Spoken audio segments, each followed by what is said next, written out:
what type of professional exams, because I know this is a faculty that has a lot of economic students, but I would expect that you will do other professional qualifications. So anyone writing maybe CIMA, wave your hands.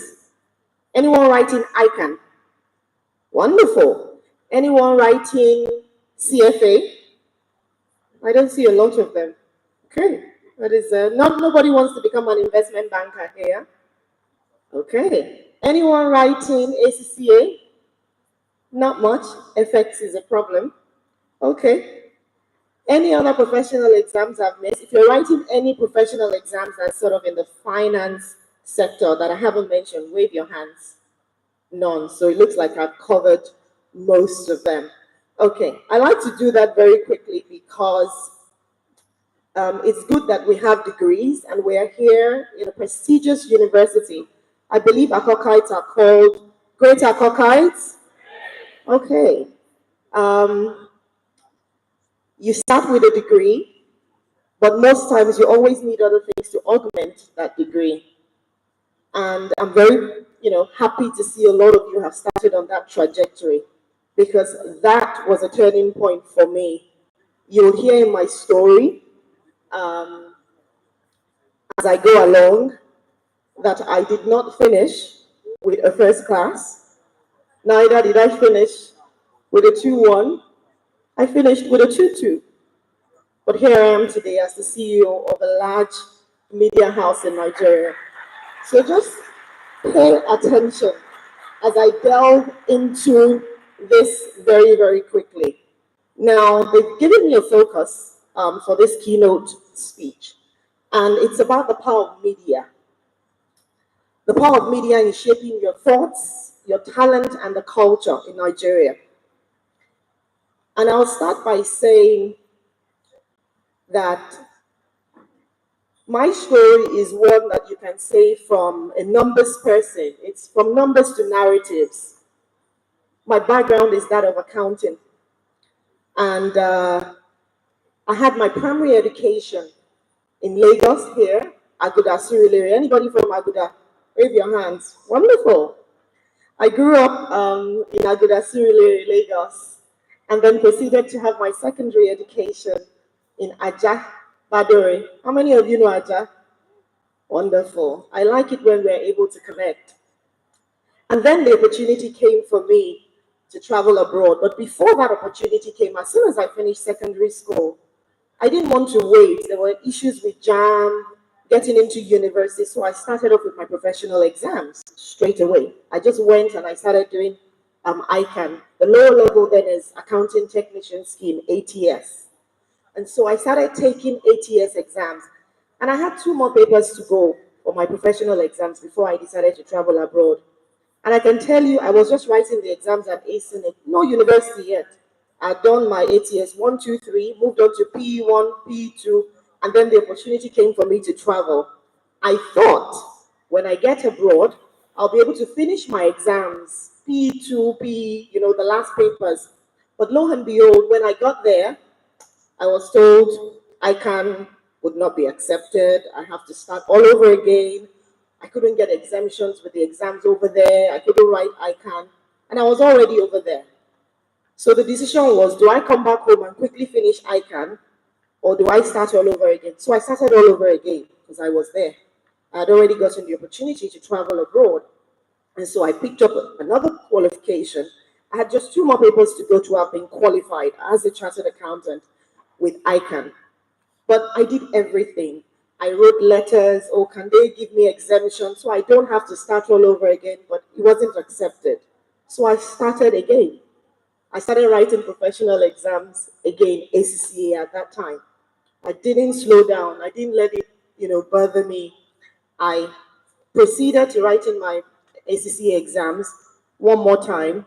And then I had the opportunity to study at a very prestigious university, Oxford Brookes University. And so, because of, how I transitioned to the UK, I didn't come from a family where I was born with a silver spoon. I went to normal school like all of you here. I went to a boarding house here. Although I remember very well, when I tell people back in the UK, I went to a boarding house, they're like, Oh, you're very posh, like boarding house. Ah, where we used to fetch water, very red water with rats and everything inside. But to them, if you go to a boarding school, you're very privileged. And so I just thought anytime I say I went to a boarding school, maybe I'm out at an event, they look at me differently. They don't know that our boarding school here is very different from boarding school. Boarding, if you go to a boarding school internationally, you're privileged, right? And so when they ask me, something different about yourself, I'll say, boarding school is boarding school. I wasn't lying. I went to a boarding school. And so they saw me as a privileged kid, not knowing our boarding schools here is very different. But I wasn't lying. It's just they had a different perspective of what a boarding school was. And so, I proceeded to do all the things I needed to do, but I had to work whilst I was studying. I worked, at some point, I think I worked 4 jobs. I was a janitor before. I was a cashier at the till before.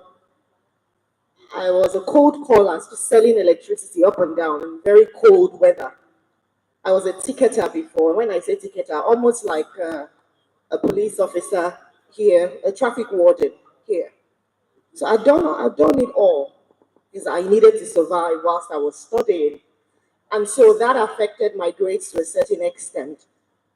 And when it was, the final year, and I had to assess my grades, and I sat with one of the professors, and he said to me, "You're a very brilliant student, you're very focused, but sometimes you're not even around for classes, you're always working." And I'm like, there's no way I'll pay my school fees, so I have to work to pay the school fees, or what's going to happen to me?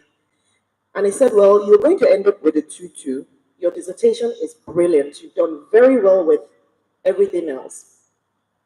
We're going to give you the opportunity to write. There's a particular paper that if I was going to write that paper again, then it would send me into a 2-1. And it was a dilemma. So there was a period there where I'll probably have to wait for like 6 months before I rewrite that paper and all of that. And then an opportunity for a full-time job was waiting for me. So I had to choose. I had to choose between going for a full-time job that was ready, going to pay me, or waiting another 6 months. It was even close to 8 months then, if not 9, to rewrite that one paper that would send me into a 2-1. So I had to take a decision. If it were you, what would you do? Think about it. Would you chase the 2-1? Wait 6 to 9 months, rewrite the paper? Is there a guarantee that I will get a higher score that will push me into a 2-1?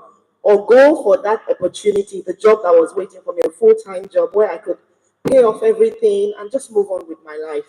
What would you have done? I chose the job. And, I just went on my knees and said to God, I said, I have done my level best. I know what I am made of. I know the stuff I am made of. The 2-2 isn't going to define me. I'm going to excel in everything that I do. This opportunity is 1 in a million. I really wanted to get into that company at that time because the opportunity that was awaiting me in that company was one that they didn't offer to many people. I had the opportunity to dictate, to go around the company as a graduate trainee and decide where I wanted to work. So I would have the opportunity to work in various departments, and at the end of it, I would choose what department I wanted to work. It was once in a lifetime. And so I said, you know what, unto your hands, Almighty God, I'm not going to let this 2-2 define me. I will excel irrespective of it. I know what I'm made of. And so I took the job. And since then, there's been no looking back. You know the song, right? I can never turn back. Oh. It was already too late. Oh. So at that time, I took that decision, and it has brought me to where I am today. I always tell this story because I know that some of you, before I go into the crux of this, some of you might be at the cusp of taking such decisions now, and you're not sure of what to do. If you truly know the stuff that you are made of, and you know that wherever you find yourself, you're able to tell a compelling story about your journey. And you know that anywhere you go, you're going to add value. The degree you have will not define you. It will not define, it will not restrict you. You will see from my journey that careers are no longer linear, because I'm sure some of you are wondering, what is a chartered accountant doing leading a media company? And our media company is not just one that's entertainment. It's easy sometimes to lead an entertainment space, but we have news, we have entertainment, we have digital, we have radio. You know, it's a different ballgame entirely. And that's because careers are no longer linear. I say that again.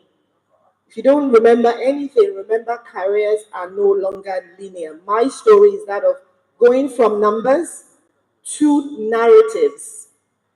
It's about narratives for me in media now. It's storytelling that we do, which is why I said if you're able to tell a compelling story that can touch the hearts of people, irrespective of the faculty you're from, you'll excel in life. And so with this, I just delve into the theme quickly for today. Media. Media can be seen as a mirror or as a molder. In my years in this industry, I've come to realize something very, very powerful. Media is not just a mirror of society. Media is a molder of it. That is the reason those in media, and media itself is called the fourth estate of the realm. Think about it, the songs you dance to, the influencers you follow, the memes you laugh at, the headlines you believe, where did they all come from? Media. Media has a way of shaping not just what you think, but how you think it. I say this because as a nation, Nigeria, and in Africa, we face a lot of challenges and a lot of complex realities, from youth unemployment to digital revolutions. Media can either be a tool of distraction or a driver of development. That's why I say, and I need you to understand that media is not just for entertainment. I know there's going to be an entertainment panel right after this, and I hope you do enjoy it. However, media is not just for entertainment. It's infrastructure. It builds your mind. It sets narratives and shapes national identity. In many ways, it forms who you are as a leader. A lot of you are actually high on media, you just don't know it. I repeat, you are high on media, you just don't know it. You think you are addicted to your phones or you are high on your phones, it's all about the phones. In fact, some of you think it's data, it's the internet. It's not. Let's do a small experiment. Let's take away your phones. We all know what will happen. I think some people will begin to get jittery. Take away the internet, you will get jittery. Or we give it back to you. We give you back the phones, give you back the internet, but there's absolutely no media on it, nothing to consume. What happens? You have a blank phone. If there are no apps on it, there's no music on it, there's nothing for you to consume on it. So what you're actually high on is media. So when I say that a lot of you are high on media, it's something that you must ponder on. Your phone becomes useless without media. You consume so much media these days. And it's either shaping you to become a better person, or media is transforming the way you think and how you think it. I would like for all of you to always think about one thing going forward. Each time you consume media, each time you pick up your phone, ask yourself one thing: what did I just watch? The reason I say what did I just watch is you're asking yourself, did it educate you? Did it inform you? Did it entertain you? It can do three of these things, but it can also do a lot of damage. The first three are okay: educate, inform, and entertain. Although you don't want a lot of too much of entertainment, but those three are healthy. If you ask yourself, what did I just watch? And it did not belong in those categories, then it means what media is doing to you, it will either leave you in a more depressed state, your mental state would have been warped in such a way that it's very, very negative. And so you have to choose, what is media doing to me? What did I just watch? Did it leave me in a better state? Has it informed, educated, or entertained me? Or has it left me in a negative state of mind? If media does the latter to you, then you need to consciously erase whatever it is you have just watched from your mind, from your subconscious. Otherwise, you will spew that negativity to the next person, and the next person, and the next person, and then it shapes our culture. That's why we have a lot of negative people in the society today and negativity in the society today. It's not, no one woke up with negative aura. No one woke up with negativity around them.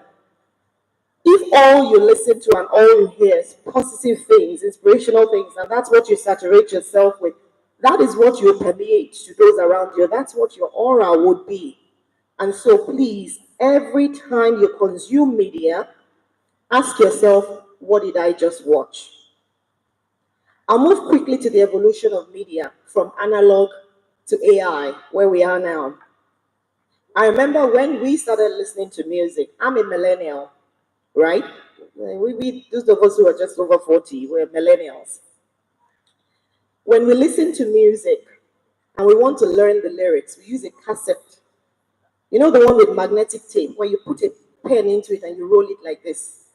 And if we had to learn the lyrics of music, it's not what people have here. You just look on the screen and you see the lyrics. You stop it, write it down.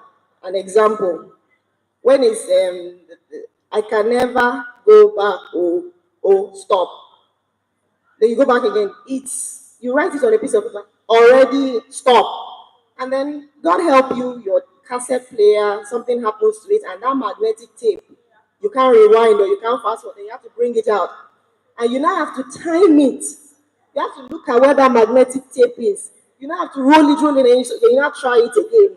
When you try it, that's not where it stopped. That's not where you are learning the song from. You go back again. Those days were fun days. We learned music the right way, I think. Now you're spoiled, to be honest. Just see the lyrics everywhere, and then it's just there. You're not even bothering to learn the lyrics anymore these days. Everybody's just singing whatever it is they want to sing. They are no longer lyrics sometimes. It's a lot of just gobbledygook out there. People are just spewing all sorts of things. You know, the days of good lyrics. We'll buy tapes. I remember very, very clearly then, when I finished school and I was waiting for, I bought, Michael Jackson. My dad bought all of those things for me, Mary J. Blige, all those kinds of things. But these days, anyway, I only wanted to take you back. It was only me reminiscing. That was what it was then. Even when I entered the industry, we still used to save a lot of the things that went out on TV on cartridges. There were these very thick cartridges. Everything that went out on air would go on the cartridges. I remember paying for those because I was an accountant at the company. And we'll buy tons and tons of these very large cartridges. These days, they are no longer cartridges that are kept in physical storages. Where are your storages these days? On servers and in the cloud. So we've really moved on. We've advanced. We are in a changed world when it comes to media. And so we live in an on-demand world. Everything is on the go. Everything is fast-paced and it's AI-assisted. Everything is stored, in the cloud. Let me pause here and say something about AI. Before I do that, at TVC, we recently launched Nigeria's first AI-powered news anchors that delivers news in 5 languages. First in Nigeria, in fact, first in all of Africa. And we received a lot of recognition for this. Why did we do this? We didn't just do it for clout. We did it for inclusion. Because in a nation where there's over 250 languages, and we were predominantly delivering news in just English, what happens to all the other nationalities? A lot of people do business in their own original native language, in their head. That's why sometimes when people speak English, let me use Yoruba, it's the Yoruba in their head they're using to speak the English. They're using to translate the English. Because most of us are speaking and talking and thinking in our native languages. And so for inclusion and to bridge that audience barrier, we decided Pidgin, Yoruba, Igbo, Hausa, and of course English. We will deliver 60-second bulletins for on-the-go people like yourselves who just want to know what's happening to me today. What's happening today in sports, internationally, locally? Is there anything that would affect my life that I need to know? And I'm on the go. We already understand that people do not sit down like they do to tune in to 10 p.m. news, NTA, nobody's doing that anymore. People just want what is fast-paced. And that was why we did what we did. And I say this because AI has become really, really popular. The first use case that became very, very problematic for AI was in schools. It was in universities. It became a problem for professors because people started doing their work largely allowing AI to do their work for them. And so with the advent of generative AI, the problem started from schools. So I would say to you, please do not let AI suspend your brains. Your brain can do so much more. AI is good, artificial intelligence is good to a large extent. We decided to use agentic AI because what we did was a different form of AI. A lot of you are used to generative AI. We went for agentic AI, which is where the world is moving to. A lot of you are actually stuck with generative AI. The world has moved past that, right? So please do not let it suspend your brains. Otherwise, you will become addicted to it. The way we're addicted to media, for me, it's even a form of media. You consume AI through media. And so let's just be wary because there's a lot more you can do with your brains as much as possible. Where it is not going to solve a critical problem in the society. It's not going to transform someone's life, because AI is transforming a lot of lives. We recorded, I believe in Africa, somewhere in South Africa, the first surgery done by a robotic hands and robotic surgery that was done. So lots of transformational things are happening. But please do not be cautious, be wary, do not let it suspend your brains. So, as young creators, as accountants who are here, as economists who are here, as future architects who are here, as future storytellers who are here, because I believe some of you will be converts today, learn how to use the tools of this age that will help define what our continent becomes. I'll walk you through very quickly the principles that have carried me in my journey. It has been far from easy, but a few values have kept me grounded. And there are only 4 I'm going to talk about. First one is self-discipline. Success is often not about talent. A lot of you are talented, but more of tenacity. The reason I say that is because, and I've sang the song twice, I was at Covenant University. I was about to say Coventry. Covenant University some weeks ago. And on the panel with me was Gaze Baba, who sang No Turning Back. And I was meeting him for the first time. And I heard his story. And the other lady who sat with me on the panel whispered to my ears.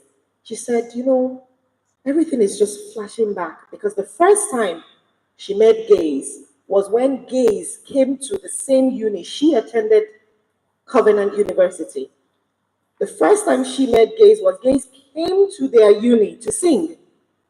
And now she's come full circle. She's on the same panel with Gaze. So I looked at her and I looked at Gaze and I thought, how old is he? He looks incredibly young. And so I said to her, tell me more about this story. And she said, actually, we've become family friends. I know him well, I know his family. He's been doing this for many years. This song was actually sung a year ago and was put out, and something just happened. He has been consistent for many years. And she was telling me about his other songs. And she sang a particular song. And I was like, he sang it? She was like, yes. He sang it. There's this song, Elijah. I love the song. Something about Ferrari. I want to Ferrari, Lord.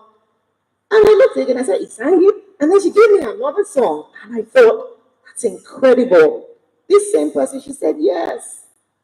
He came, I was a student sitting like all of them when he came to the same unit to sing.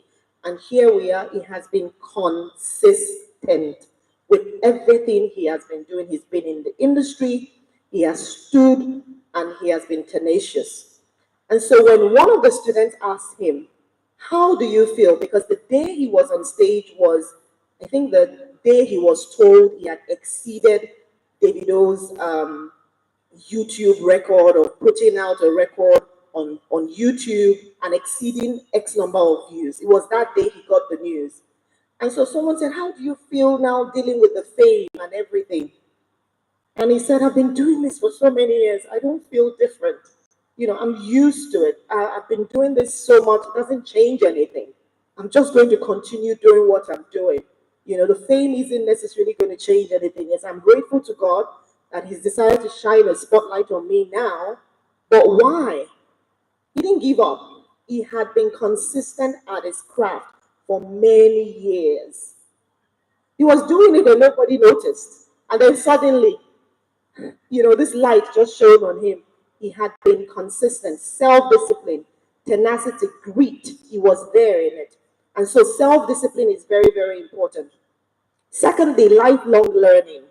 I'm a lifelong learner. I learn every day. From the panel session that they were talking about here, I already picked up something from the man who was seated over there. I picked up something from the person who was from, everyone who sat here.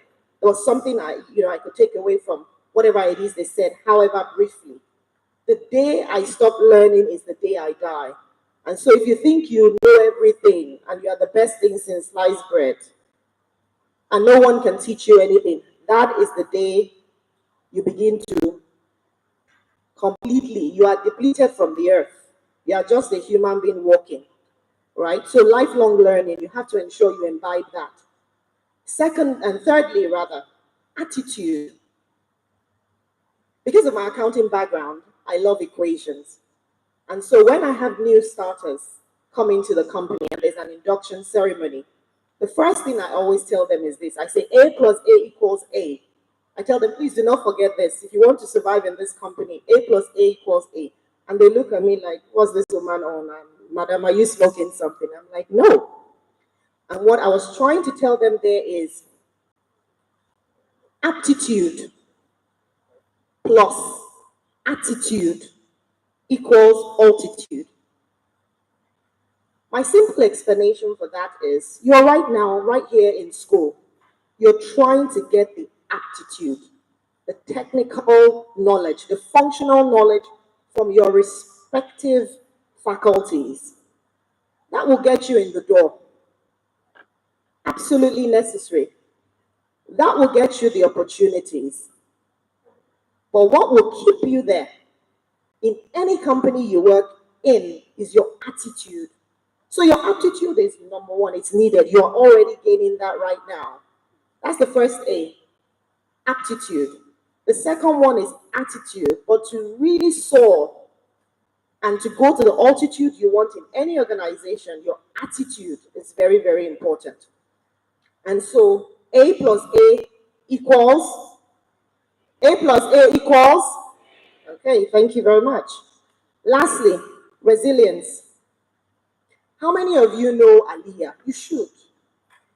Well, yeah, it's not you millennials in front here and some Gen X's and maybe some baby boomers here. I don't. How many of you know Aliyah? Okay. There's one of her famous songs. She died young, very talented, but died in a plane crash. I believe she was going somewhere. She died in a plane crash, but there was a famous song that she had. And that song, I love the chorus. It's try again. It says, and if you don't succeed, pick yourself up and try again. Try again. Pick yourself up and try again. I'm sure some of you know the song now. But when I mentioned it, you didn't know. That is a song of resilience. If you want to remember resilience at any point in time, remember that Aaliyah song about trying again. Not every no is a dead end. Sometimes it's just a redirection. So keep moving. I was redirected many times in my life. I told you very briefly my story, but I kept moving. I did not stop. Pick yourself up and try again. As an African proverb says, smooth sailors do not make smooth seas do not make skillful sailors. It is when you experience challenges you learn. If you don't experience challenges, how do you know you're growing? You're just coasting along, right? And so I'll end quickly because I've been told I have a few more minutes on some of the soft skills that you need as a 21st century graduate, or what a 21st century graduate, some of the soft skills you need. I'm not going to touch on hard skills, technical skills. You're learning that in uni right now. I don't need to tell you about those. But these are the things that will take you into the world of whether it's media, architecture, finance, tech, entrepreneurship. These skills are skills that I believe would keep you grounded. And I love using mnemonics, so I'm going to use the mnemonic GRACE. G for growth mindset. Challenges are not stop signs, they are instructions for you. So you must develop a growth mindset and know that at every point in time, you have to keep going. Keep going. You are growing. As the challenges come, it's actually leading you to a place of growth. You are actually growing. So anytime you actually you are met by an obstacle, remember that it is for you to grow. R for resilience.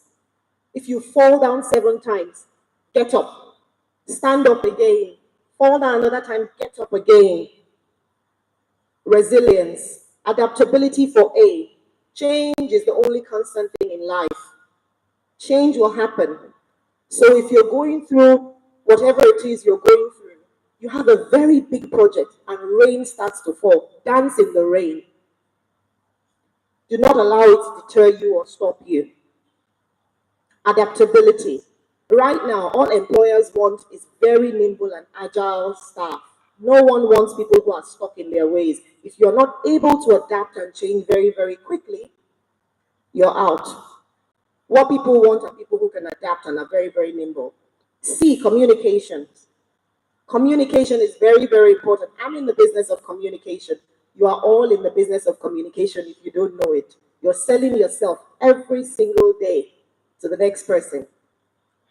Every single day to your professors, every single day to potential employers. You never know where that opportunity will come.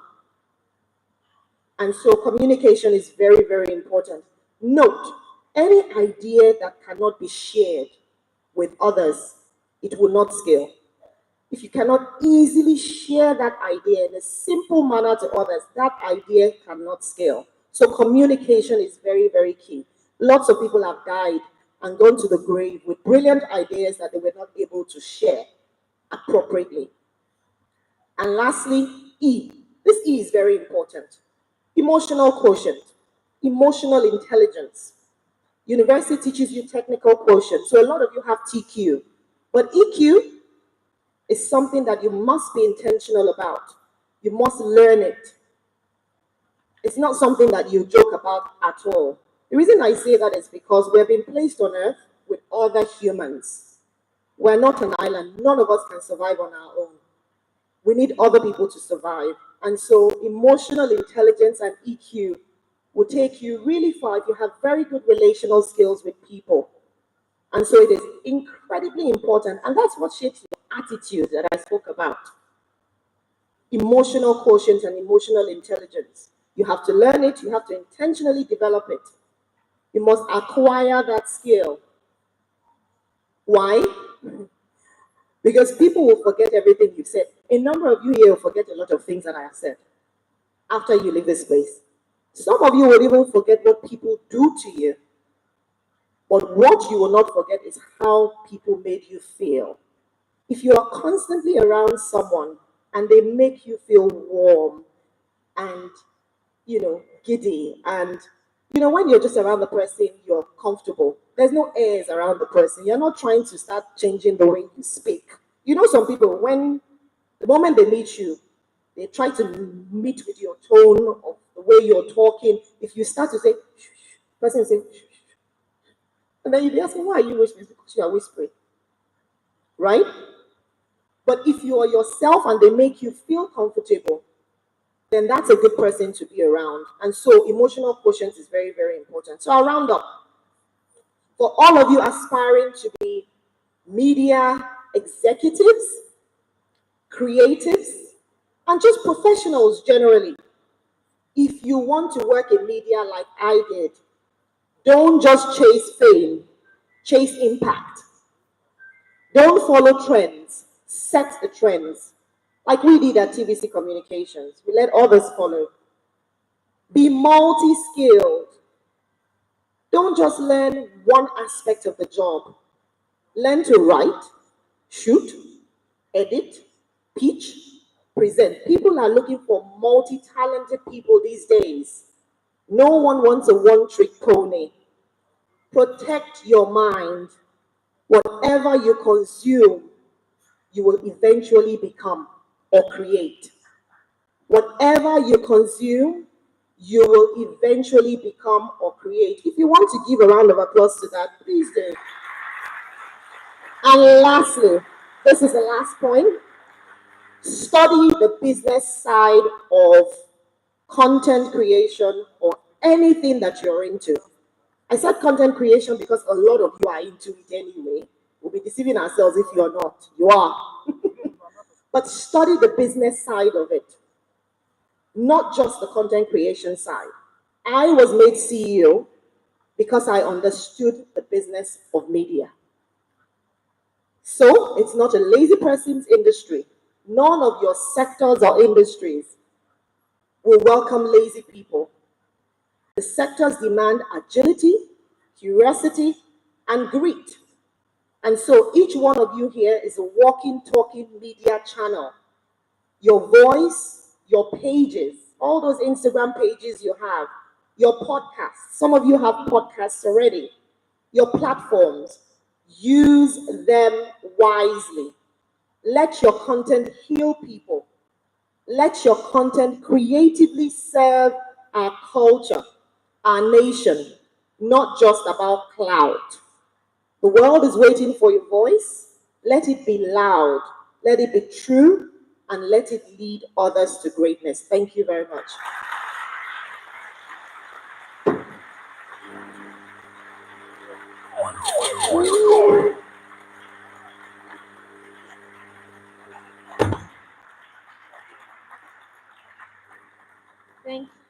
Thank you so much, Mark, for this amazing keynote speech. My journal is so full, and I'm sure it's the same for every one of us. I know that we may have one or two questions for our keynote speaker. Please indicate by raising your hand.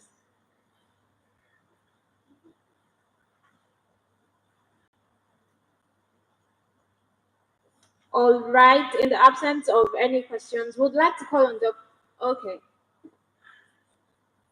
Yeah, a mic would get to you pretty soon.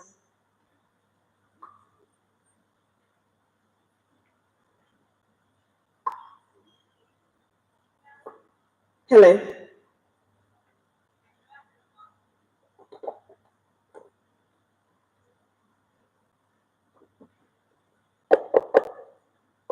Good afternoon, Mark. Good afternoon. Thank you very much for the insightful talk you gave. So I don't know, you mentioned about media, and I'm a mass communication student. So I don't know, you also said something about finance. I don't know, could you give me an insight into how you maybe blend both of them together? Okay, so very quickly, I said I started off as a chartered accountant. I'm still a chartered accountant. That can be taken away from me. So my background was in finance, accounting and finance. And so I worked many years in that. I worked in construction, affordable housing, um, banking, before I transitioned to media. Now, when I was in all those sectors, I still work in finance because you need an accountant in almost any company, right? Who's going to pay the salaries, who's going to, do all the books and all of that. And so, yes, I worked in multiple sectors, but I was in accounting and finance, right? Now, I also transitioned into media, and I transitioned at the time I got into media, I started off as a finance manager.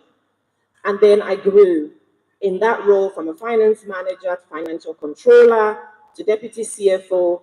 And then I think I had a double promotion from deputy CFO to CEO. I didn't actually even, right? But that's a story for another day. That's a story for another day. Straight to your point, what happened was this. I understood the business of media. I wasn't just on one side. So in any organization, there are different areas of the business, right? You probably have HR, some people who are studying to go in that field. You are in mass comm, so you probably have people who work in the communications department, PR department, etc. Then in any company, you have those who will be in operational management. You have those in different parts of the company, right?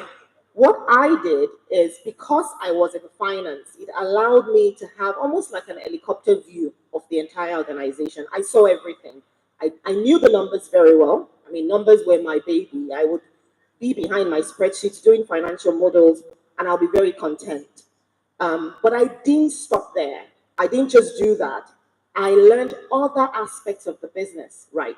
So I got into the industry 11 years ago, and through my years there, I didn't just stay, I was well grounded in my area of finance because I'd worked there for many years. I was on the cusp of, you know what, after CFO, what next? That was where I was when this opportunity came because I thought I'd done everything I could possibly do in that area.